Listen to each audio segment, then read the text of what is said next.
लंबी कतारों में छुपी है बदलती सूरत हाल जमहूरियत की कहानी।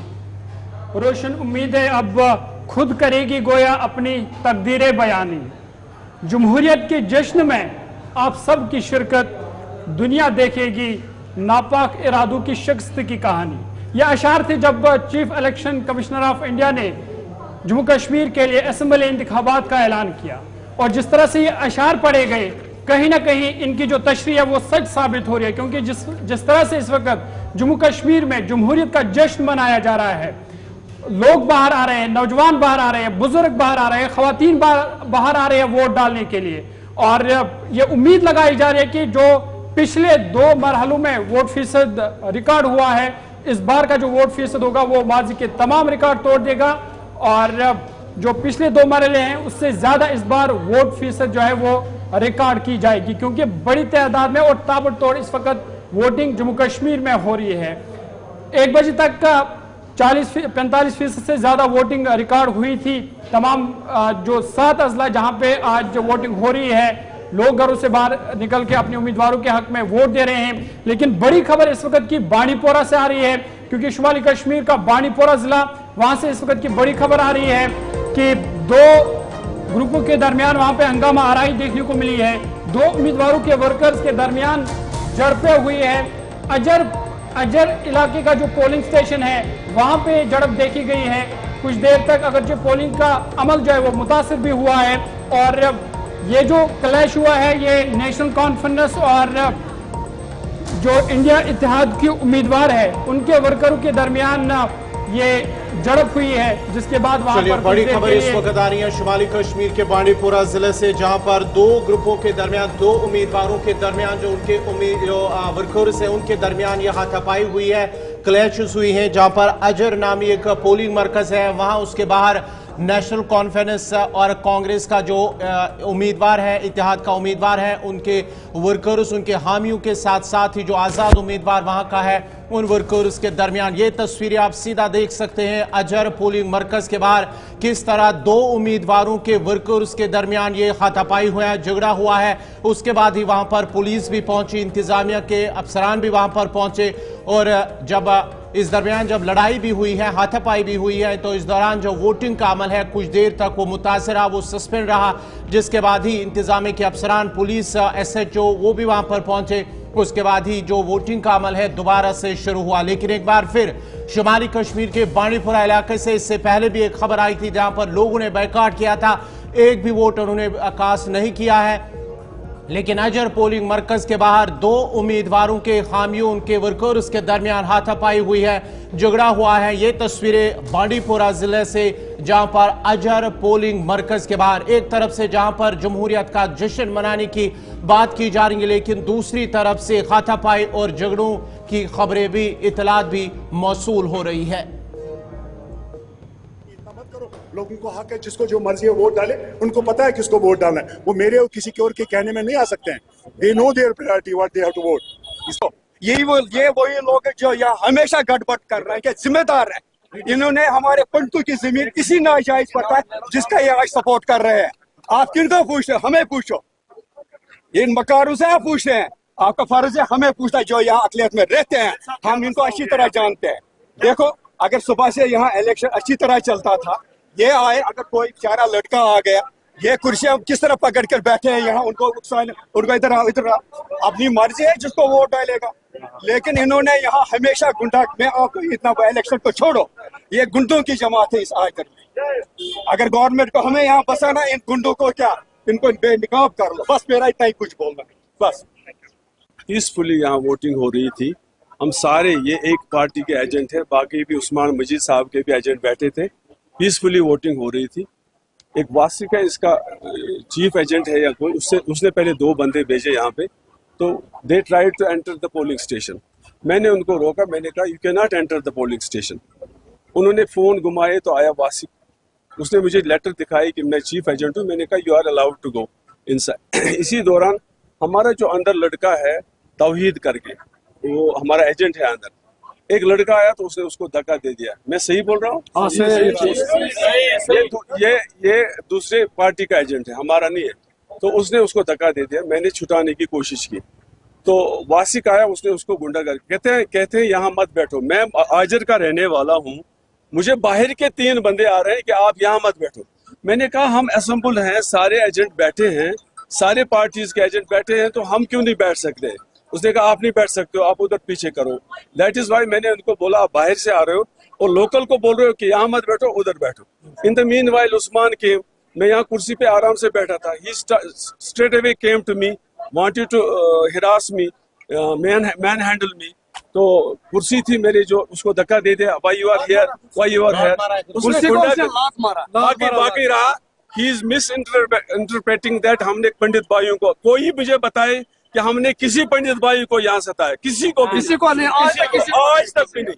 अब वो आएगा उधर से गुंडागर्दी करने, we will not allow that to happen. आज तक बहुत गुंडागर्दी उस्मान ने की, हम आज के बाद उसको नहीं करने देंगे। उसको पता होना चाहिए कि ये आजर है, हमें यूनिटी है, हम किसी को गुंडागर्दी करने नहीं देंगे। करेंगे, सीधा अपने नुमाइंदे के पास चलेंगे। इमरान नाई को इस वक्त बानीपोरा से हमारे साथ ज्वाइन कर चुके हैं। बहुत शुक्रिया इमरान ज्वाइन करने के लिए। ये जो वहां पे झड़प हुई है, जो मुश्तरका उम्मीदवार है नेशनल कॉन्फ्रेंस और इंडिया अलायंस के, और दूसरी तरफ जो आजाद उम्मीदवार है उनके दरमियान हुई है, और कई इल्जामात उस्मान मजीद पर भी लग रहे हैं, क्या कुछ ये पूरा मामला है? बिल्कुल ज़हूर, ये जो मामला है अजर नामी गांव का, जो कि बांदीपुरा के मेन टाउन से तकरीबन 1 किलोमीटर दूरी पर वाक़या है, और यहाँ दिन के करीबन 1 बजे ये मसला पेश आया है। उस वक्त जब 2 सियासी जमातों के जो वर्कर्स है वहाँ पे आपसी तू म्या हुई, और जिसके बाद वहाँ पे कैंडिडेट भी पहुँचे और ये मामला बढ़ता गया, और यहाँ तक कि एक दूसरे पे उन्होंने इल्ज़ाम तराशी की। तो लेकिन फिर बाद में उसके बाद करीबन आधे घंटे तक पोलिंग को हाल्ट भी करना पड़ा, पोलिंग को रोकना पड़ा, लेकिन इंतज़ामिया की बरवक्त कार्रवाई और मुदाखलत के बाद दोबारा से पोलिंग फिर आधे घंटे के बाद तकरीबन रिज्यूम हुई। तो कुल मिला के ये इतना बड़ा मामला नहीं है जिस तरीके से ये सियासी जमातें एक दूसरे के ऊपर इल्ज़ाम तराशी कर रहे हैं। हालांकि इस पर डिप्टी कमिश्नर बांडीपुरा ने भी अपना स्टेटमेंट जारी किया है, जिसमें उन्होंने कहा कि उनके पास कोई इंटिमिडेशन या कोई हरासमेंट की कोई कंप्लेंट नहीं आई है, और ना ही इस तरीके का इस पे कोई बड़ा मामला हुआ है जिसपे बिल्कुल इमरान। लेकिन इसी के साथ अगर इन तमाम सियासी दलों की बात की जाए, दूसरे चरण में भी ये देखने को मिला कि कई ऐसी जगहें थी जहां पर आपसी जो है झगड़ा हुआ, और ये तीसरे चरण की जहां पर अजर की बात की जा रही है यहाँ पर भी हुआ, और जाहिर सी बात है ऐसी झड़प जो है वो होती रहती है। लेकिन ये देखने को मिल रहा है कि अब साफ तौर पर यहाँ पर ये कहा गया कि लोकल्स को बाहरी लोगों ने आकर बैठने से मना किया, और कुछ इस तरह का इशू क्रिएट हुआ। क्या कुछ लगता है जब इस तरीके की हरकतें किसी पार्टीज के लोगों की तरफ से, वर्कर्स की तरफ से सामने आती है, तो इम्पैक्ट जो वहां पर मौजूदा वोटर्स वोट देने आए हैं उन पर किस तरीके से पड़ता है? देखिए, जाहिर सी बात है ये इसका एक नेगेटिव इम्पैक्ट होता है वोटर्स पर। हालांकि वोटर्स अपना वोट कास्ट करने के लिए नॉर्मली आते हैं, जिसके लिए या जिसके भी हक में वो वोट करें, लेकिन चूंकि जब भी सियासी माहौल होता है, इंतखाबात होते हैं, या खासकर जिस दिन पोलिंग होती है, तो कोई भी सियासी जमात हो, कोई भी कैंडिडेट हो, किसी भी कैंडिडेट के वर्कर्स हो, हामी हो, उसके जो भी साथी हो, उनका खून बड़ा गर्म होता है उस टाइम, बड़े जोश में होते हैं वो लोग। तो इसलिए बड़े एहतियात के साथ अराउंड जो पोलिंग स्टेशन होते हैं या वो जगह होती है जहाँ पे रहते हैं, तो एहतियात के साथ वहाँ पे बात भी करनी पड़ती है, उठना बैठना भी पड़ता है। ये एक रिवायत रही है, ये पहली बार नहीं है।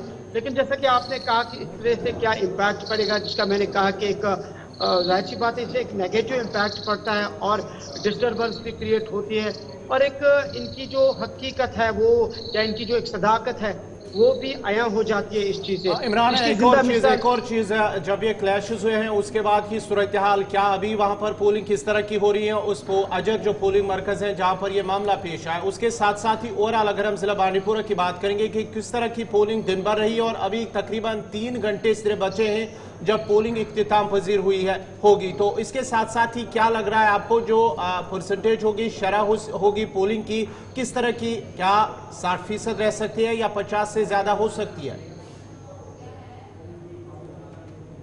तक इस पोलिंग बूथ का ताल्लुक है जिसकी आप बात कर रहे हैं, अजर में जो ये वाकया पेश आया है, इस पे मैंने कहा कि डिप्टी कमिश्नर ने अपना जो वर्जन है, जो उनका स्टेटमेंट है वो सामने आया है और जिसमें उन्होंने कहा कि कोई कंप्लेंट उनके सामने नहीं आई है, ना किसी किस्म का कोई इतना बड़ा मसला था कि जिसपे एफआईआर को लॉन्च करना पड़े। ठीक है, दो पार्टीज के बीच में जिसमें अलायंस के कैंडिडेट और उनके वर्कर्स और एक आज़ाद उम्मीदवार के वर्कर्स के बीच में ये तू म्याम्या हुई, एक माइनर क्लैशेस हुए, लेकिन उसको बाद में सॉर्ट आउट किया गया। हालांकि आधे घंटे तक चलिए, बहुत बहुत शुक्रिया इमरान नायक को, आपका बांडीपुरा से। अजहर बांडीपुरा से तब साथ फराम कर रहे थे जहां एक मामला सामने आया था, जहां पर दो उम्मीदवारों के वर्कर्स के दरमियान हाथापाई हुई है, झगड़ा हुआ था, जिसके बाद ही इंतजामिया की जानिब से वहां पर इसका नोटिस भी लिया गया है और बाद में इस जो पोलिंग का अमल है वो दोबारा से बहाल हुआ है। इस वक्त पोलिंग वहां से अच्छी खासी हो रही है, लेकिन दो ग्रुपों के दरमियान जो वर्कर्स हैं, दो उम्मीदवारों के, उनके दरमियान हाथापाई का ये मामला अजहर पोलिंग मरकज के बाहर सामने आया था। चलिए, बात बांडीपुरा की हो रही है तो बात जरा सांबा की करते हैं। सांबा से हमारे नुमाइंदे ऋषि खजूरिया हमारे साथ ज्वाइन कर चुके हैं और बहुत शुक्रिया ऋषि ज्वाइन करने के लिए। सांबा चूंकि एक सरहदी बेल्ट है और इस बार जो है जो वेस्ट पाकिस्तान रिफ्यूजीज है उनको भी वोट डालने का मौका मिला, तो कुल मिलाकर किस तरह की सूरत हाल इस वक्त सांबा में आप देख रहे हैं? देखिए, बिल्कुल आपको बताते चले कि आज विधानसभा चुनाव के तीसरे और आखिरी चरण का मतदान चल रहा है, तो हमने लगभग 2:30 बजे के आसपास तक, 3 बजे तक के आसपास तक हमने रामगढ़ कॉन्स्टिट्यूंसी को कवर किया। यहाँ पर वेस्ट पाकिस्तानी रिफ्यूजियों को लेकर बात करें तो उनको भी वोट डालने का जो हक मिला है, तो उन्होंने आज अपने वोट का इस्तेमाल किया है। पहली बार उन्होंने अपना वोट कास्ट किया, तो काफी उत्साह उनके अंदर था और ये कह रहे कि उनको उनके हक मिले हैं जम्मू कश्मीर में, जिस तरह से उनको पूर्ण रूप से अब जम्मू कश्मीर का हिस्सा वो बन चुके हैं, तो काफी उत्साह उनके अंदर देखा जा रहा है। और उसी के साथ साथ अगर बात करें रामगढ़ कॉन्स्टिट्यूंसी जो कि बॉर्डर बेल्ट है, आईबी का इलाका है और ये पहली नई कॉन्स्टिट्यूंसी है सांबा जिला की, तो यहाँ के लोगों के अंदर जो मुद्दों को लेकर बात थी वो भी हमने जानने की कोशिश की है, जिसमें बिजली पानी की समस्या यहाँ पर काफी ज्यादा देखने को मिलती है। इस समस्या का हल जल्द हो, जो भी नुमाइंदा जीत कर जाए वो इस समस्या को असेंबली में उजागर करे, उसको लेकर वोट दिया गया है। ठीक है ऋषि, क्या कुछ लगता है इस बार भारतीय जनता पार्टी की अगर बात की जाए, जम्मू में गढ़ माना गया है और यहाँ पर कहीं ना कहीं सांबा, विजयपुर, रामगढ़ सीट पर अगर बात की जाए तो अग्नि परीक्षा जो है वो देखी जा सकती है। फिलहाल क्या कुछ लगता है किस तरीके से भारतीय जनता पार्टी की अगर बात की जाए, किस तरीके का मुकाबला उन्हें झेलना पड़ेगा बाकी पार्टीज के साथ, और किस तरीके से अपनी जो ये इमेज है उसे बचाने के लिए भी जो उन्होंने काम किया है, क्या कुछ लगता है वो समर्थन मिल पाएगा? देखिए, अगर बात करें इन तीनों असेंबली कॉन्स्टिट्यूएंसीज को लेकर तो सांबा जो कि ओपन कॉन्स्टिट्यूएंसी है, 3 दशकों के बाद सांबा विधानसभा सीट ओपन हुई है और यहां पर आपको बता दें कि ऐसा लग रहा है कि त्रिकोणीय मुकाबला होता नजर आ रहा है, जिसमें बीजेपी और उसी के साथ डीपीएपी और इंडिपेंडेंट कैंडिडेट के बीच में ये त्रिकोणीय मुकाबला आप कह सकते हैं कि अभी दिखाई दे रहा है, जो भी अभी पूरी हमें जानकारी मिल रही है, लेकिन अभी तक इसकी पुष्टि हम नहीं करेंगे। वहीं अगर विजयपुर में चले जाएं तो विजयपुर विधानसभा क्षेत्र की बात करें तो वो ऑलरेडी जैसे पहले ओपन थी वो वैसे ही है, वहां पर भी बीजेपी और उसी के साथ साथ जम्मू कश्मीर अपनी पार्टी की बात करें तो उनके कैंडिडेट हैं। बीजेपी और जेकेएपी के बीच में मुकाबला यहां नजर आ रहा है। रामगढ़ में बीजेपी और कांग्रेस के बीच में मुकाबला नजर आ रहा है, लेकिन देखना यह है कि कौन असेंबली में पहुंचता है, कौन विधायक पहुंचता है। जो लगातार मुद्दों को लेकर बात तो की जा रही है हर विधायक के द्वारा, लेकिन देखना यह कि जब वो जीत कर जाते हैं, असेंबली में पहुंचते हैं, तो क्या जो दावे वादे चुनावी कैंपेन के दौरान किए गए थे, क्या उसके ऊपर वो खरा उतरते हैं? क्योंकि लोकल मुद्दों को लेकर ये चुनाव है, तो लोकल मुद्दे काफी ज्यादा हाईलाइट इस चुनाव में होते नजर आ रहे हैं। लेकिन अहम इसमें यह है कि जो अभी तक का पोल परसेंटेज हमें मिल पा रहा है, जो अभी की बड़ी जानकारी भी मैं साथ साथ आपको दे रहा हूं। देखिए, रामगढ़ कॉन्स्टिट्यूएंसी को लेकर बात करो तो 3 बजे तक का पोल परसेंटेज जो सामने आया है, लगभग 64% मतदान यहां पर काउंट हो चुका है। सांबा विधानसभा क्षेत्र में 62% से ज्यादा मतदान 3 बजे तक काउंट हो चुका है और विजयपुर में 63% से ज्यादा मतदान काउंट हो चुका है। एक और चीज जानना चाहेंगे आपसे, जिस तरह से हम इन मुद्दों की बात करते हैं, अगर हम लेडीज जो वोटर्स है उनकी बात करेंगे तो उनका क्या मुद्दा रहा है, खासकर अगर हम इस चुनाव में बात करेंगे, जो पहला मरहला हुआ, दूसरा भी हुआ और आज तीसरे मरहले की अगर सांबा जिले की अगर हम बात करेंगे खासकर? देखिए, महिलाओं को लेकर हमने जो महिलाओं से बात की है, वो महिलाओं को हमने ये साफ तौर पर पूछा कि क्या क्या मुद्दे लेकर वो चुनाव इस असेंबली इलेक्शन में वोट डाल रहे हैं। देखिए, महंगाई को लेकर उन्होंने अहम अपनी बात रखी है कि गृहिणियां जो है वो रसोई घर को चलाती हैं और जब वो सामान की खरीदारी करने के लिए जाते हैं तो उनको महंगाई का सामना करना पड़ रहा है। इसी के साथ अन्य ऐसी चीजें हैं जो लगातार महंगी होती नजर आ रही है। तो उन्होंने कहा कि इसकी महंगाई जो वो कम होनी चाहिए ताकि जो रोजमर्रा की जिंदगी है वो हम अच्छे से गुजार पाए, उसको लेकर वोट जो वो किया गया है। लेकिन महिला सशक्तिकरण की भी बात महिलाओं ने की है कि महिलाओं को जो उनके अधिकार मिले हैं, पुरुषों के साथ कंधे से कंधा मिलाकर वो आगे चल रहे हैं। तो ये साफ चीजें दर्शाती हैं कि महिलाओं को आज ऋषि, इस बार के इलेक्शंस में अगर की हाईलाइट की अगर बात की जाए तो हमेशा कैंपेनिंग रहती है और साफ तौर पर सबसे ज्यादा फोकस जो है इनके स्टार कैंपेनर्स पे रहता है। क्या कुछ लगता है इस आखिरी चरण के लिए, जैसे भारतीय जनता पार्टी एक एक दिन में 5-5 रैलियां कर रही थी, वहीं कांग्रेस की अगर बात की जाए तो यहाँ पर आखिरी चरण के लिए प्रियंका गांधी भी पहुंची। क्या कुछ लगता है इस आखिरी चरण पर कितना ज्यादा जो है 8 अक्टूबर के नतीजे जो है वो टिके हुए हैं, क्योंकि जम्मू की और कश्मीर संभाग दोनों की ये सीट शामिल है, और क्या कुछ लगता है अब किस तरीके की समीकरण जो है 8 को बन सकते हैं जो ये स्टार प्रचारक जब यहाँ पर आए हैं? देखिए, जम्मू संभाग की अगर बात करें तो काफी इंपॉर्टेंट माना जाता है जम्मू संभाग, और जम्मू संभाग में जिस तरह से वोटर्स का जो एक उत्साह होता है वो हमें काफी ज्यादा देखने को मिलता है। और सबसे ज्यादा अगर वोट परसेंटेज को लेकर बात करें तो हमने हमेशा हर चुनाव में, चाहे वो पार्लियामेंट्री इलेक्शन हो या फिर असेंबली इलेक्शन हो, वोट परसेंटेज जम्मू संभाग में ही ज्यादा देखने को मिलता है। और आपने कैंपेनिंग को लेकर बात की है हर पार्टी को लेकर, तो जैसे जैसे मतदान के दिन पास आते गए वैसे वैसे कैंपेनिंग लगातार जोर पकड़ती गई। एड़ी चोटी का जोर हर कैंडिडेट की तरफ से लगाया गया और नेशनल लेवल पर यहां पर स्टार कैंपेनर्स पहुंचे हैं, वो चाहे BJP, Congress, national conference, PDP या अन्य दीगर जो पार्टियां हैं। तो देखना यही है कि कैंपेन में जितना जोर लगाया गया है, क्या वो रिजल्ट हमें यहाँ असेंबली चुनाव के जो नतीजे सामने आते हैं क्या उसमें वो देखने को मिलता है, ये अहम है इसमें इस चुनाव में। बहुत शुक्रिया तफसीलात फराहम करने के लिए। ऋषि खजूरिया सांबा से तफसीलात फराहम कर रहे थे।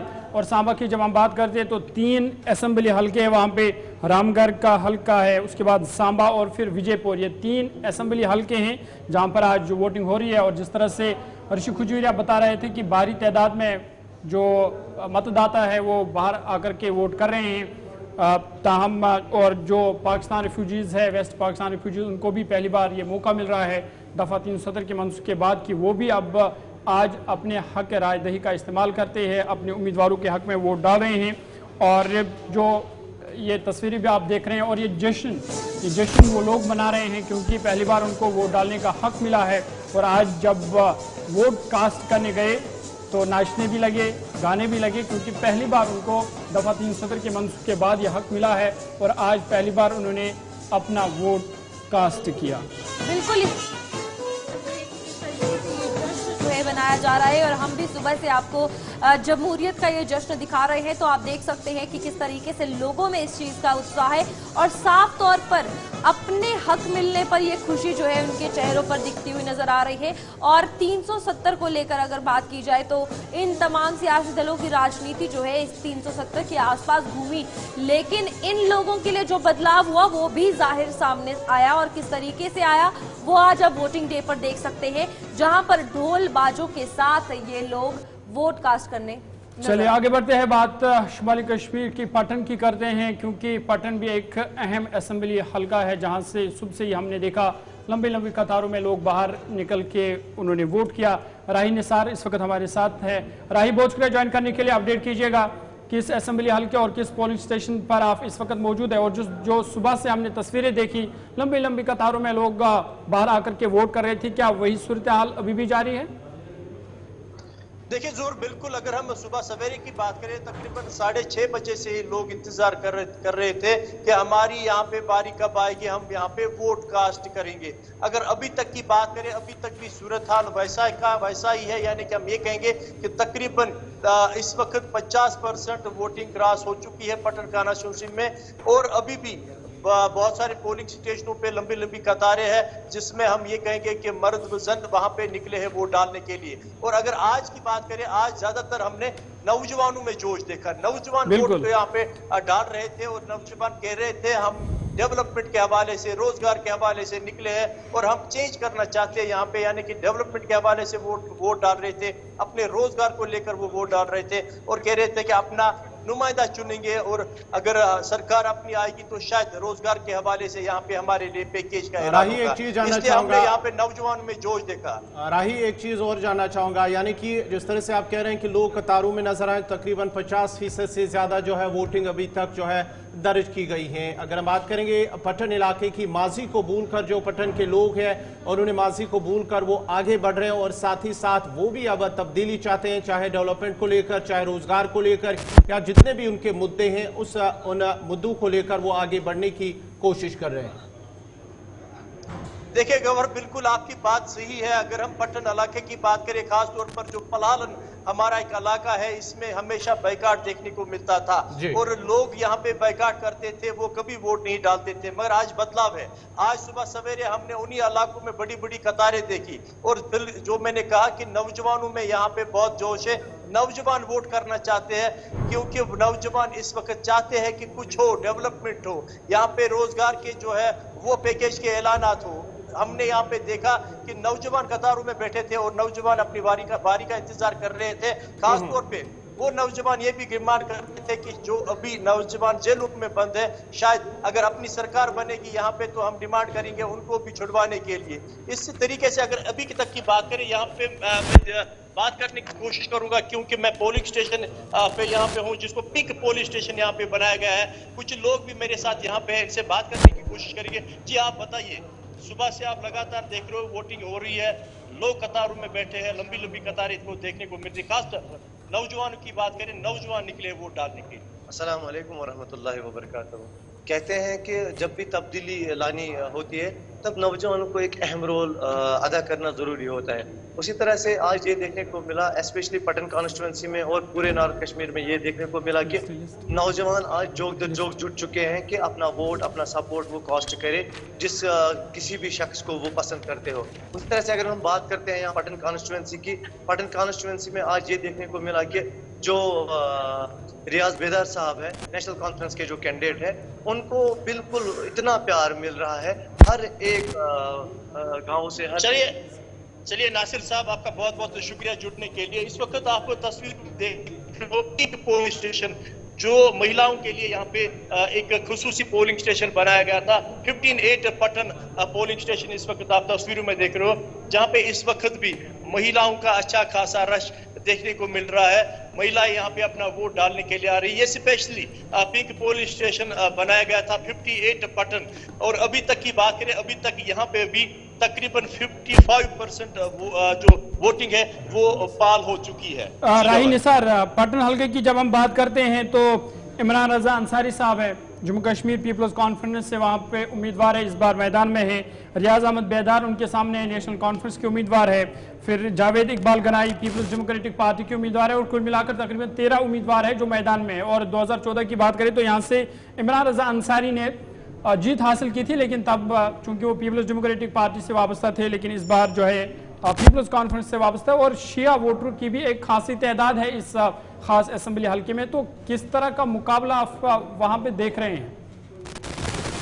देखिए ज़रूर, अगर हम पटन कॉन्स्टिट्यूंसी की बात करें, बिल्कुल यहाँ पे मैं कहूँगा कि कांटे का टक्कर है। अगर हम नेशनल कॉन्फ्रेंस और पीपल्स कॉन्फ्रेंस की बात करें, इनमें कांटे का टक्कर है। वहीं पे अगर हम पीडीपी की बात करें, उन्होंने भी एक नए चेहरे को यहाँ पे मैंडेट दिया है, तो वो भी यहाँ पे दौड़ में है। यानी कि हम ये कहेंगे कि देखने वाला यहाँ पे जो रिजल्ट आएगा 8 तारीख को, वो देखने वाला होगा, क्योंकि बड़ी तादाद जो लोगों की है उन्होंने आज वोट का इस्तेमाल किया। और खास तौर पे अगर हम पीपल्स कॉन्फ्रेंस की बात करें या नेशनल कॉन्फ्रेंस की बात करें, इनमें यहाँ पे ज्यादा ये देखने को मिलता है कि इनमें शायद ज्यादा कांटे का टक्कर होगा। वहीं पे जो मैंने पीडीपी की बात की, उन्होंने भी एक नए चेहरे को मैंडेट दिया है, वो भी शायद दौड़ में है। तो अब 8 तारीख को ही पता चलेगा कि बिल्कुल राही निसार, जिस आपने पीपल्स कॉन्फ्रेंस पार्टी की बात की और पीडीपी की बात की, तो लेकिन इन पार्टीज में तो कड़ा मुकाबला है ही, लेकिन यहाँ पर इस इलेक्शंस में अगर बात की जाए तो इंडिपेंडेंट कैंडिडेट्स का भी बहुत एक अहम रोल है।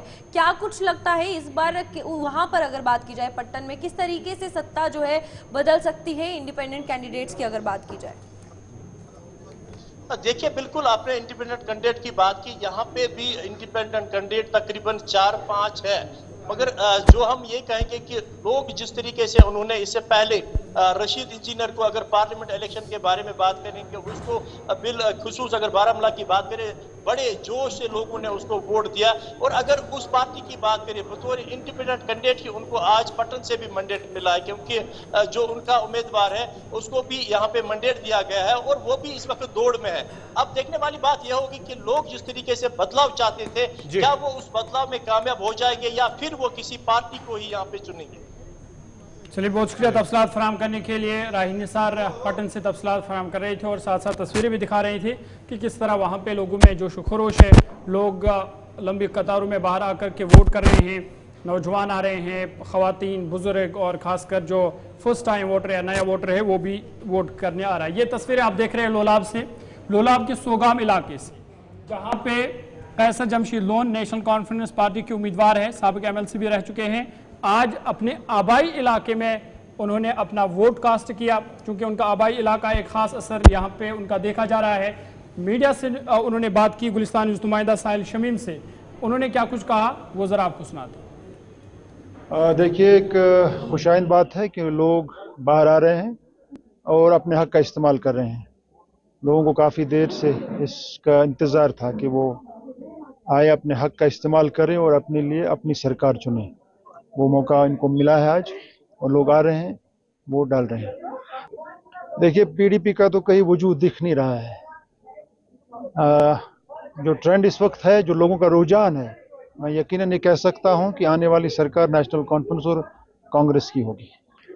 अगला वजीर आला यहाँ नेशनल कॉन्फ्रेंस और कांग्रेस अलायंस का होगा और सरकार नेशनल कॉन्फ्रेंस कांग्रेस अलायंस की होगी। देखिए, जिस तरह मैंने कहा कि जो इलेक्शन कैंपेन के दौरान जो लोगों का रुझान रहा, प्यार मोहब्बत मिला, और मैं समझता हूँ, मैं बिल्कुल इत्मीनान है मुझे और मैं पूरी उम्मीद हूँ इंशाल्लाह रहमान यहाँ नेशनल कॉन्फ्रेंस की जीत होगी। इंशाल्लाह रहमान नेशनल कॉन्फ्रेंस कांग्रेस के पास एब्सोल्यूट मेजॉरिटी होगी, जिस तरह मैंने कहा कि एब्सोल्यूट विद एब्सोल्यूट मेजॉरिटी इंशाल्लाह।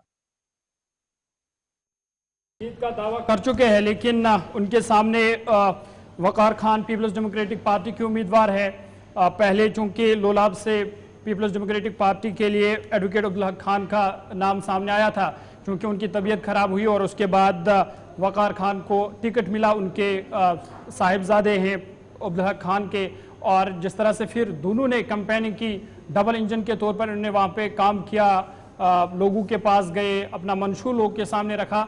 और देखने वाली बात लोलाब हल्के से इस बार ये होगी कि क्या पीपल्स डेमोक्रेटिक पार्टी हैट्रिक कर पाएगी या फिर से एक बार जो नेशनल कॉन्फ्रेंस है उसकी जीत होगी। और साथ ही साथ एक बड़ा चैलेंज, वो अवामी इत्तेहाद पार्टी भी इस बार मैदान में है, चूँकि और तिकोनी मुकाबला लोलाब हल्के में इस बार देखा जा रहा है, क्योंकि national conference people's democratic party भी दमखम के साथ है और अवामी इत्तेहाद पार्टी के जो उम्मीदवार है एडवोकेट दाऊद भट्ट, वो भी लगातार यहाँ पे, चूँकि इंजीनियर रशीद ने भी वहाँ पे कैंपेनिंग की, उसका असर, एक खास असर भी वहाँ पे देखा जा रहा है। लेकिन इस बार किस तरह की तस्वीरें सामने निकल करके आएगी उस पर सबकी नजरें होंगी।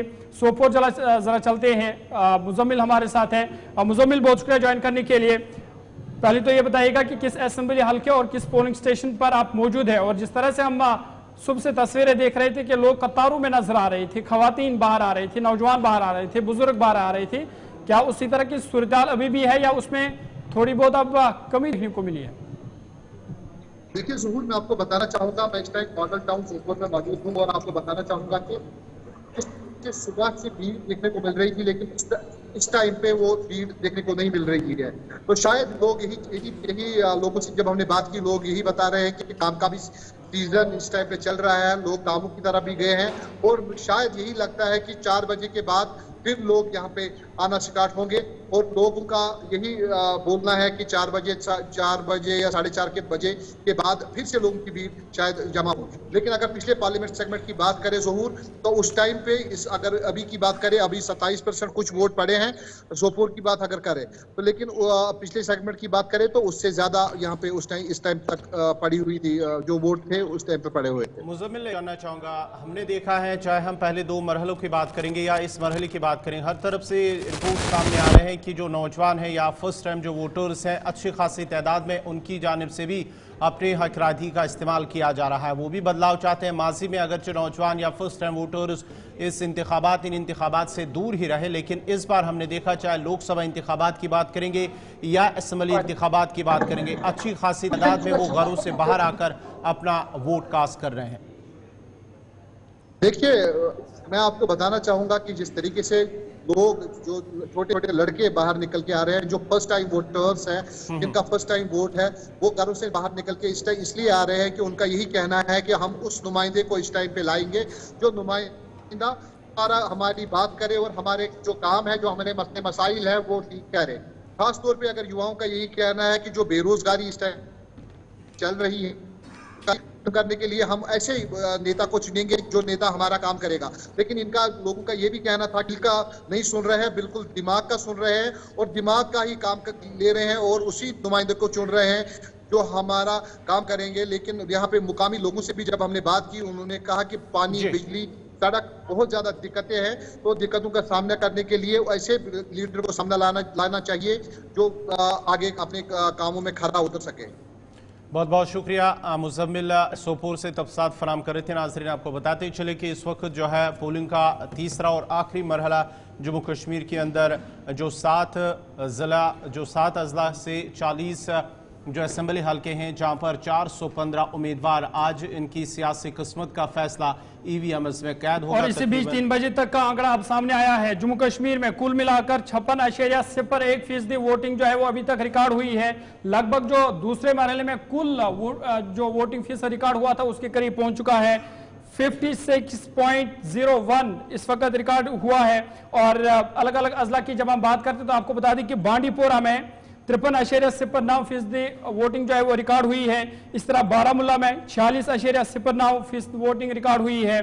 जम्मू में 56.74%, कठुआ में 62.43%, कुपवारा में 52.98%, सांबा में 63.24%, उधमपुर में 64.43% रिकॉर्ड हुई है। कुल मिलाकर जब हम बात करते हैं तो आपको बता दें कि उधमपुर में सबसे ज्यादा 64.43% रिकॉर्ड हुई है, जबकि बारामुल्ला में अभी कम है, क्योंकि बारामुल्ला में 46.09% वोटिंग जो है वो रिकॉर्ड हुई है। तो जिस तरह से तौर पर देख सकते हैं कि किस तरीके से इस वक्त जो है ये मतदान का आंकड़ा अगर बात की जाए कि कितने प्रतिशत वोटिंग कहाँ हुई है तो वो बढ़ता हुआ नजर आ रहा है। जहां पर अभी 3 बजे तक की बात की जाए तो साफ तौर पर जम्मू संभाग की भी अगर बात की जाए तो लगातार वोटर्स जो है बाहर आ रहे हैं और बढ़ चढ़ कर जो वोटिंग की परसेंटेज है वो भी बढ़ती हुई नजर आ रही है।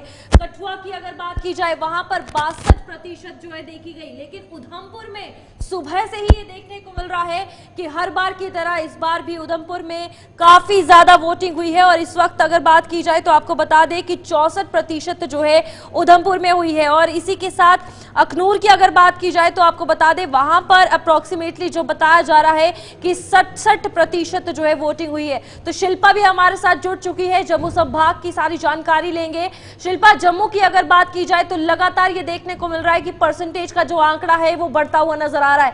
क्या कुछ लगता है 6 बजे तक ये जब वोटिंग कास्टिंग जो है वो चल रही है, किस तरीके से इस बार तस्वीर सामने आ सकती है? क्योंकि पिछले 2 चरणों की बात की जाए 61 और 57 था, लेकिन अभी आप देख सकते हैं कि 3 बजे तक ही जो है ये पार करता हुआ नजर आ रहा है। हाँ जी बिल्कुल, देखिए 10 साल के बाद ये विधानसभा चुनाव होने जा रहे हैं और इस समय मैं government girls higher secondary school में मौजूद हूँ, जहाँ पर आप देखेंगे यहाँ पर 3 पोलिंग बूथ जो है वो बनाए गए हैं। और इसी के साथ मैं आपको बता दूं कि जम्मू भाऊ से 36% जो है वो अभी तक यहाँ पर मतदान हो चुका है और सुबह से ही एक भारी संख्या भी देखने को मिल रहा है। दूसरी तरफ मैं आपको तस्वीर दिखाना चाहूंगी, आप देखिए ड्रोन के माध्यम से यहाँ पर जो है वो निगरानी रखी जा रही है और कड़ी सुरक्षा व्यवस्था के बीच यहाँ पर मतदान हो रही है। आम जनता यहाँ पर घरों के बाहर निकल रही है और आप देखिए ड्रोन के माध्यम से यहाँ पर जो है वो पूरी तरीके से निगरानी रखी जा रही है। चप्पे चप्पे पर इस समय जो है वो निगरानी रखी जा रही है ताकि जो आम जनता यहाँ पर पहुंच रही है उन्हें पूरी तरीके से पीसफुल तरीके से जो है वो मतदान हो और जम्मू भाऊ कॉन्स्टिट्यूंसी की बात करें तो जहां पर एक तरफ विक्रम रंधावा है और वहीं पर दूसरी तरफ कांग्रेस पार्टी से जो है वो टीएस टोनी है। तो कड़ा मुकाबला जो है वो देखने को मिल रहा है और इस समय आप देखिए आम जनता भी यहाँ पर जो है वो पहुंच रही। मैं तस्वीर आपको दिखाना चाहूंगी। अब देखिए आम जनता यहाँ पर अपने घरों से बाहर निकल रही है और एक भारी संख्या जम्मू भाऊ कॉन्स्टिट्यूंसी जो है से निकलकर सामने आई है और दूसरी तरफ कड़ी सुरक्षा व्यवस्था का पहरा भी यहाँ पर जो है वो नजर आ रहा है।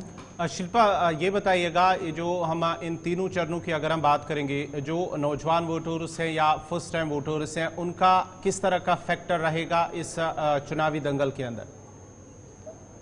और देखिए नौजवानों की अगर हम बात करें तो जिस प्रकार से नौजवान वोटर्स भी यहाँ पर जो है वो पहुंच रहे हैं और जब नौजवान वोटर्स से बातचीत होती है तो उनका ये कहना होता है कि एजुकेशन एक बेहद मुद्दा है कि एजुकेशन जो है वो बेटर हो, डेवलपमेंट हो जम्मू कश्मीर में और साथ ही साथ जो सरकार जम्मू कश्मीर में जो आने वाली सरकार होगी वो नौजवानों के बारे में सोचे, रोजगार उन्हें दे। बेरोजगारी जो इस समय बहुत बड़ा मुद्दा बन चुकी है वो जो है वो पूरी तरीके से हटाया जाए। तो नौजवान भी यहाँ पर फर्स्ट टाइम वोटर्स भी यहाँ पर पहुंच रहे हैं और साथ ही साथ वाल्मीकि समाज ने 67 ईयर्स के बाद जो है वो हक मिला है, अपना अधिकार मिला है और बढ़ चढ़कर इस समय वाल्मीकि समाज भी जो है वो मतदान कर रहा है। 10,000 के करीब जम्मू भाऊ कॉन्स्टिट्यूंसी में एक भारी संख्या है वाल्मीकि समाज की और 10,000 के करीब उनका वोट है जो कि लगातार यहाँ पर पहुंच रहे हैं और भारी संख्या में नौजवानों की आपने बात की है तो नौजवान भी यहाँ पर पहुंचे। देखिए इसी पोलिंग स्टेशन की अगर मैं बात करूँ तो यहाँ पर पिंक पोलिंग स्टेशन भी बनाया गया है। उस पिंक पोलिंग स्टेशन को बनाने का मकसद यही रहता है कि महिलाएं बढ़ चढ़कर जो है वो मतदान करें। सेल्फी पॉइंट बनाया है क्योंकि आप देखिए नौजवानों में एक है सेल्फी खींचने का, जब भी वो वोट लेते हैं तो एक सेल्फी खींचते हैं, तो उसी के रिलेटेड एक सेल्फी पॉइंट भी बनाया गया है ताकि ज्यादा से ज्यादा युवा जो महिला है वो वहां पर पहुंच सके। जो पिंक पूरी तरीके से बूथ बनाया गया है वो महिला को जो है वो अट्रैक्ट कर सके। तो नौजवान इस समय बढ़ चढ़कर जो है वो मतदान कर रहे हैं। बिल्कुल शिल्पा, जम्मू की जब हम बात करते हैं तो 11 असेंबली हल्के हैं जहां पर आज वोटिंग हो रही है और जिस तरह से हमने कैंपेनिंग में देखा कि बड़े बड़े लीडर यहां पर आए, चाहे भारतीय जनता पार्टी के और फिर कांग्रेस पार्टी के जोरदार कैंपेनिंग उन्होंने चलाई, तो किस तरह का मुकाबला इस बार जम्मू में देखने को मिलेगा? देखिए कड़ा मुकाबला है। जम्मू भाऊ कॉन्स्टिट्यूंसी से विक्रम रंधावा है, टीएस टोनी है कांग्रेस पार्टी से, जम्मू ईस्ट से युद्धवीर सेठी है और वहीं पर योगेश सानी है कांग्रेस पार्टी से। छम देखिए छम एक बहुत बड़ी प्रेस्टीजियस सीट है जहां पर फॉर्मर डिप्टी सीएम जो है वो ताराचंद है, उन्हीं के साथ जो है वो कांग्रेस पार्टी और साथ ही साथ बीजेपी के जिन्होंने इंडिपेंडेंट जिन्हें कैंडिडेट नहीं बनाया गया था, उन्हें टिकट नहीं मिली थी, तो वहीं पर जो है वो लड़ते हुए नजर आ रही है। और नगरोटा सीट, देखिए नगरोटा सीट जो है वो एक बहुत ही कहा जाए एक वीआईपी सीटों में से एक सीट है जहां पर फ्रेंडली कॉन्टेस्ट हो रहा है। नेशनल कॉन्फ्रेंस ने अपना नुमाइंदा खड़ा किया है, कांग्रेस पार्टी ने अपना नुमाइंदा खड़ा किया है और भारतीय जनता पार्टी से देवेंद्र राणा जो है वो खड़े हैं। तो वहां पर भी एक बेहद कड़ा मुकाबला जो है वो समय देखने को मिला। आरएसपुरा सीट की अगर हम बात करें तो आरएसपुरा सीट में आप देखिए रमन भल्ला है और साथ ही साथ डॉक्टर नरेंद्र सिंह है। तो इस समय कड़ा मुकाबला जो है वो जम्मू में देखने को मिल रहा है, चाहे फिर हर एक कॉन्स्टिट्यूंसी की हम बात करें। कुछ ऐसे एक जिले थे, कई सीटों पर अगर बात की जाए, सीटों पर बात की जाए तो भारतीय जनता पार्टी 2014 में जीती थी। क्या कुछ लगता है उस इमेज को बचाने के लिए कितना जो है दमखम इस बार भारतीय जनता पार्टी ने लगाया और किस तरीके का मुकाबला कांग्रेस और नेशनल कॉन्फ्रेंस जो है और तमाम बाकी इंडिपेंडेंट कैंडिडेट्स भी भारतीय जनता पार्टी को देंगे?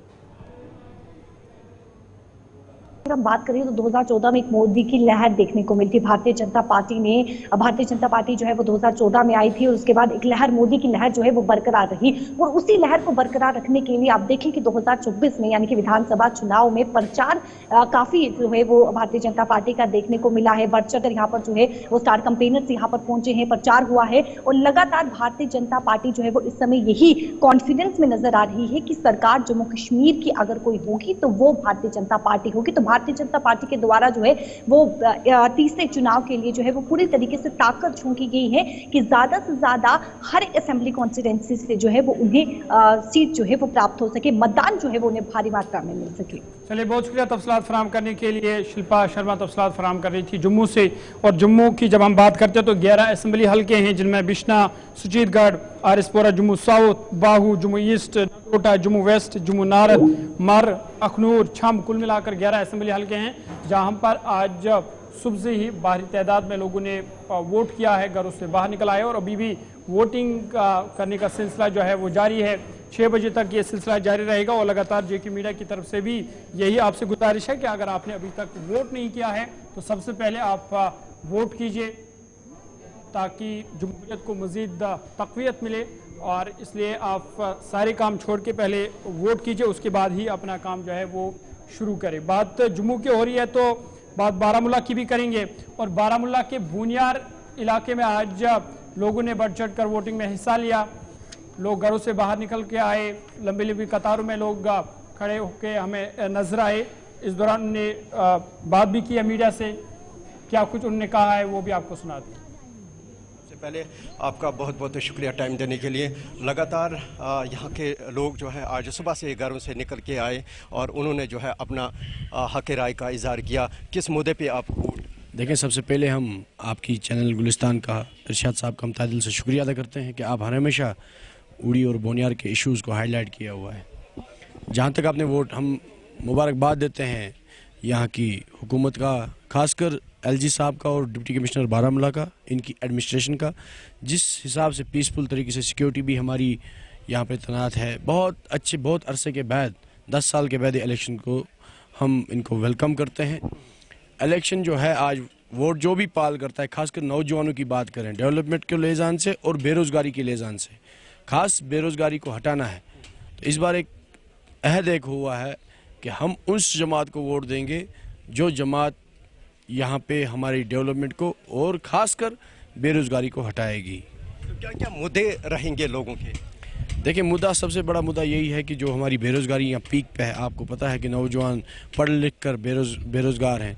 हमारा सबसे मेन मुद्दा जो है वो बेरोज़गारी को हटाना है। उड़ी और बोनियार को बिजली के हवाले से अगर देखा जाए तो बिजली का मसला यहाँ पे है, बिजली बिल और बिजली हमें है नहीं। यहाँ पे बड़े 3 प्रोजेक्ट्स हैं जिसके हवाले से हमें, हमारे से एग्रीमेंट था फ्री बिजली, वो भी नहीं है। यहाँ पे हमारा सब डिस्ट्रिक्ट हॉस्पिटल को देखा जाए, यहाँ खास जो हमारा है खास वो है बेरोज़गारी को खुशी की बात यह है कि 10 साल के बाद इलेक्शन हो रहे हैं और मैं भी काफ़ी पोलिंग स्टेशनों पे गया जहाँ पे मैंने पहली बार देखा कि नौजवानों की और महिलाओं की तादाद ज़्यादा है। नौजवान इसमें बढ़ चढ़ कर हिस्सा ले रहे हैं और महिलाएं भी बहुत ज़्यादा हिस्सा ले रही हैं, क्योंकि जो नौजवानों का मामला है उनके रोज़गार से, उनकी डेवलपमेंट से और उनके फ्यूचर से जुड़ा हुआ है। तो उनको जो तजस्सुस था 10 साल का, जो रुका हुआ एक अमल था, बेरोज़गारी बढ़ गई थी और डेवलपमेंट में बड़ा फ़र्क आ गया था। तो नौजवानों के दिलों में ये एहसास है, उनको एक खुशी है कि वो अपना नुमाइंदा चुन के अपनी सरकार बना के अपने रोज़गार के मामलात को उनकी सुपुर्द करेंगे और गवर्नमेंट तो फिर पॉलिसियाँ बना के इंशाल्लाह रोजगार दूर करेंगे। का लोग हैं, उम्मीदवार हैं, उनके साथ बात की है। अब जरा उनकी बात भी सुनाते हैं। सीनियर सियासी लीडर जो है और उसके साथ साथ ही साबिक वजीर भी रह चुके हैं ताज मुहिद्दीन बुनियार से, जो उड़ी से इस बार अपनी जो सियासी किस्मत वहाँ पर आजमा रहे हैं। उन्होंने मीडिया के साथ भी बातचीत की है, गुलिस्तान न्यूज़ से बातचीत की है। उन्होंने इस हवाले से क्या कुछ कहा है वो भी देखते हैं। कश्मीर में काफ़ी अरसे के बाद असम्बली इंतखाबात, और असम्बली इंतखाबात की अगर हम बात करेंगे तो आज आखिरी मरहले के तहत वोटिंग जो है वो हो रही है। लेकिन इस बीच हम पहुँचे हैं हल्के इंतखाब उड़ी में, और उड़ी की अपनी एक अलग पहचान है। अगर हम उड़ी की बात करेंगे तो सरहदी ज़िला बारामूला का एक दूर दराज इलाका है और यहाँ की बहुत सारी ऐसी चीज़ें हैं जो पूरे मुल्क के अंदर मानी और जानी जाती है। और अगर हम बिजली की बात करेंगे तो बिजली का उत्पादन जो है सबसे ज़्यादा उड़ी इलाके से ही प्रोड्यूस किया जा रहा है। इस वक्त हमारे साथ मंजे हुए सियासतदान जम्मू कश्मीर के हैं ताज मुहिद्दीन साहब, वो हमारे साथ मौजूद हैं। उनसे जानने की कोशिश करेंगे क्योंकि साल 2000 के बाद 2019 के बाद जम्मू कश्मीर के अंदर सियासी तब्दीली काफ़ी देखने को मिल रही है। ताज साहब, आपका खैर मकदम है गुलिस्तान न्यूज़ चैनल में। सबसे पहले आपसे जानने की कोशिश करेंगे कि साल 2019 के बाद जो सियासी तब्दीली जम्मू कश्मीर के अंदर देखने को मिल रही है उसको किस तरीके से आप देख रहे हैं? देखिए, तब्दीली हुई, कुछ पार्टियां अभी भी 370 का आलाप कर रही हैं, वो गंगा गई हुई हड्डियाँ वापस नहीं आएंगी। मगर लोगों को धोखा देना कुछ तंजीम को काम है। 70 साल से ही अर्जुन दी इज्जत फाजून दी इज्जत करके चलाते रहे। तब्दीली उतनी नहीं हुई, लोगों के अंदर गुबार भरा हुआ है जो शायद इस इलेक्शन में निकले ना। ताज साहब, अगर हम बात करेंगे इलेक्शन कैंपेन जो हमने देखी है सभी सियासी जमातों की या उन कैंडिडेट्स की जो इस वक्त मैदान में हैं, तो एक उत्साह वोटरान के अंदर देखने को मिल रहा है। लेकिन जब वोटिंग की बात करेंगे तो वोटरान के साथ जब हमारी बात हो रही है तो वो खुलकर अपनी बात नहीं बता रहे हैं, बल्कि उनका ये मानना है कि जो भी उनके दिल के अंदर है वो हम ईवीएम के ज़रिए अपनी बात रखेंगे और 8 तारीख का इंतज़ार हर किसी को करना पड़ेगा। आप किस तरीके से इस इंतखाबात को देख रहे हैं, बाकी इंतखाबात? मैं सही बात करता हूँ, लोग जो हैं काम को वोट देंगे, कैंडिडेट को वोट देंगे, शायद सियासी पार्टियों का उतना नहीं रहेगा। ताहिर साहब, अगर हम बात करेंगे, एक नेशनल पार्टी के साथ आप काफ़ी अरसे तक रहे हैं, लेकिन इन इंतखाबात में आज़ाद उम्मीदवार के तौर पर सामने आना, इसकी खास वजह क्या? देखिए, बात ये है कि कांग्रेस ने ये सीट बेच दी नेशनल कॉन्फ्रेंस को, तो मैं बिकाऊ नहीं हूँ, मैं बिकाऊ नहीं हूँ, तो मैंने इलेक्शन लड़ा और इंशाल्लाह अच्छी खासी अक्सरियत से जीतूंगा। अगर हम बात करेंगे उड़ी की, तो अलग खासियत रखती है जम्मू कश्मीर के अंदर उड़ी का पूरा इलाका। तो अब की बार, जबकि आपने कई सालों से यहाँ के लोगों की खिदमत की है, अब की बार अगर आप कामयाब हुए तो क्या कुछ मुद्दे होंगे जिनको सॉल्व करना बहुत ज़रूरी है? देखिए, 2-3 चीज़ें यहाँ बहुत अहम हैं। एक तो 3 पावर हाउसेस हैं। NHPC ने वादा किया था कि हम 5 किलोमीटर के अंदर दोनों पावर स्टेशन से 200 यूनिट फ्री लेकर उन्होंने जानकारी दी कि किस तरीके से बिजली उत्पादन के लिए अगर बात की जाए तो उड़ी जानी मानी जाती है। इसी के साथ आप दृश्य देख सकते हैं कि जम्मू के पिंक पोलिंग बूथ की अगर बात की जाए तो वहां पर भी कतारें जो है लगी हुई हैं और महिलाओं के लिए स्पेशली ये पिंक पोलिंग बूथ जो है ECI द्वारा बनाए गए हैं और तस्वीरें लेते हुए लोग नजर आ रहे हैं। उत्साह जम्मू कश्मीर में अगर बात की जाए इस जमहूरियत के जश्न का तो साफ तौर पर देखने को मिल रहा है, जहां पर सामने तस्वीरें हैं कि किस तरीके से लोग यहां पर एक तरफ वोट डाल रहे हैं तो दूसरी तरफ जो उनके लिए पिंक पोलिंग बूथ्स बनाए हुए हैं उस पर भी तस्वीरें खींचते हुए नजर आए हैं। तो फिलहाल जम्मू कश्मीर की अगर बात की जाए तो वोटिंग जो है बढ़ चढ़कर हो रही है, लोग जो है घरों से बाहर आ रहे हैं और जिस तरीके से अंदाजा लगाया गया था इस आखिरी चरण का उस तरीके से बिल्कुल फिलहाल वोटिंग जो है वो हो रही है। जहां पर जम्मू की अगर बात की जाए तो सबसे ज्यादा वोटिंग उधमपुर में और श्रीनगर कश्मीर की अगर बात की जाए तो सबसे कम वोटिंग जो है बारामूला में हुई। इन्होंने सेल्फी बूथ पर आए हैं, दैट्स वेरी नाइस। मुझे लगता है कि ये यूथ के लिए भी एक अच्छी सोच को प्रेजेंट करता है। तो मैं भी जो हमारा यूथ है उनको भी पता चले कि वोटर हमारे कितने इम्पोर्टेंट है। बच्चों को भी आना चाहिए यहाँ पे, 18 जो अबव हैं वोट डालने, जिनकी वोट्स बन गई हुई हैं वो आए और एक सेल्फी भी लें और अपने वोट्स भी सही मतदान में उनको भी पता चले कि गवर्नमेंट कितनी इम्पोर्टेंट है हमारे लिए और क्या क्या करती है गवर्नमेंट, तो उनको भी पता चले। तो ये थी जम्मू से, जहां पर सेल्फी पॉइंट लेडीज़ के लिए भी जो वुमेन वोटर्स हैं उनके लिए अलग अलग से, और उन्होंने लोगों से भी अपील की है कि जिन्होंने अभी तक वोट अपना कास्ट नहीं किया है, वोट नहीं डाला है, वो आकर अपना वोट कास्ट करे। अब ज़रा शुमाली कश्मीर के पलहालन पट्टन में भी जहां पर मुफ्ती तारिक अहमद की जानिब से जब उन्होंने वोट कास्ट किया उसके बाद ही उन्होंने मीडिया के साथ भी बात की, उस हवाले से उन्होंने क्या कुछ कहा वो भी देखते हैं।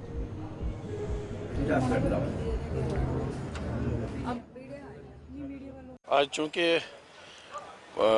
तीसरे मरहले की वोटिंग हो रही थी यहाँ बारामूला, बांडीपोरा जैसे बड़गांव वगैरह, तो लोग जोशो खरोश के साथ अपना वोट डालने के लिए आ रहे हैं, क्योंकि 10 साल के बाद अब वोटिंग हो रही है तो लोग अपना नुमाइंदा, पसंदीदा नुमाइंदा चुनने के लिए बेताब है।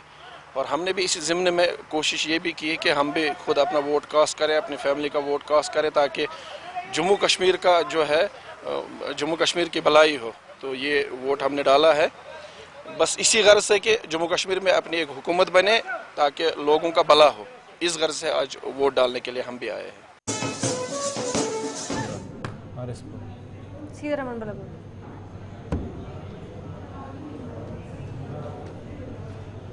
तो आगे बढ़ते हैं, बात जम्मू की करते हैं और जम्मू से जम्मू आरएसपुरा सीट से कांग्रेस पार्टी के उम्मीदवार रमन बल्ला, उन्होंने भी कुछ देर पहले अपना वोट कास्ट किया और इस मौके पर उन्होंने मीडिया से भी बात की और जिस तरह से इस वक्त जम्मू कश्मीर के 7 अजला में वोटिंग चल रही है, ये रमन बल्ला की तस्वीरें हैं।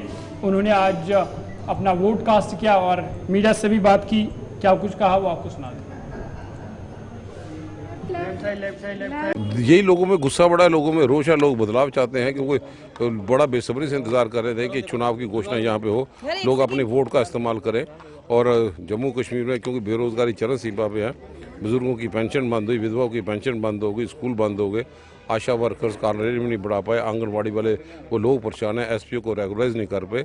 हर मरले में जब इन्वेस्टर भी नहीं आया, जम्मू टूरिस्ट डेस्टिनेशन सेंटर नहीं बना पाए, तो इन सब चीज़ों को लेकर गुस्सा है और गुस्सा वो उतारेंगे पोलिंग बूथ पे आगे बटन दबा के कि भाजपा ने जो जन विरोधी नीति यहाँ पे दी थी उसका काफ़ी लोगों को जख्म पहुंचा, ठेस पहुंची है। भारतीय जनता पार्टी इस समय फुल कॉन्फिडेंस में नजर आ रही है कि सरकार 8 तारीख को जब नतीजे सामने आएंगे तो भारतीय जनता पार्टी चुनाव में भी बड़े कॉन्फिडेंस में थी। अब की बार 400 पार 300 भी नहीं कर पाए, उनकी बातें छोड़ दो, उल्टी गिनती उनकी शुरू। डिलिमिटेशन के बाद जो है किस तरीके से देखते हैं वोट परसेंटेज घटा है? क्योंकि डिलिमिटेशन को उन्होंने अपने आपको अपना वेस्ट इंडीज वाला यहाँ पे डिलिमिटेशन तो मैं समझता हूँ रजौरी पुंछ को वहाँ हवाले करना अनंतनाग के लोगों को एक्सेप्टेबल नहीं है। जम्मू में भी कोई सीट बढ़ा नहीं पाए, लोगों को इस बात के भी गुस्सा यहाँ पे है। वोटिंग राइट चाहे नहीं था, जो एमपी तो उनका मेंबर था, लेकिन अब जब दोबारा होगी तो हम इसके लिए जद्दोजहद करेंगे ताकि प्रॉपर तौर पे लोगों को रिप्रेजेंटेशन मिल पाए। परिसमन के बाद आरएसपुरा जो है वो आपकी कॉन्स्टिट्यूंसी, वहाँ से क्या लगता है कि कितना आम जनता का प्यार मिलेगा? बहुत ज़्यादा प्यार है। आप रिजल्ट देखिए, आप बूथ पे जाके देखिए, भाजपा का नाम लेने वाला कहीं। आप सुन रहे थे आरएसपुरा से कांग्रेस पार्टी के उम्मीदवार है, अपने जीत का दावा कर चुके हैं, लेकिन उनकी जीत का दावा कहां तक सच साबित होगा उस पर सबकी नजरें होंगी जब 8 तारीख को नतीजे आएंगे। कुल मिलाकर जम्मू कश्मीर से 417 उम्मीदवार और 39,18,000 वोटर हैं जिनकी किस्मत का फैसला आज ईवीएम्स में कैद होगा। और फिलहाल जम्मू कश्मीर के 7 अजला में वोटिंग अभी भी जारी है। 4 बज गए हैं, अभी भी 2 घंटे आपके पास है। अगर अभी तक आपने अपना वोट कास्ट नहीं किया है तो जेके मीडिया से आपकी हमारी तरफ से आपसे ये हमेशा गुजारिश है कि आप अपना वोट ज़रूर जो है वो कास्ट कीजिए, क्योंकि अभी भी 2 घंटे हैं। फिलहाल यहाँ छोटे से ब्रेक के लिए रुकते हैं, ब्रेक के बाद फिर हाजिर।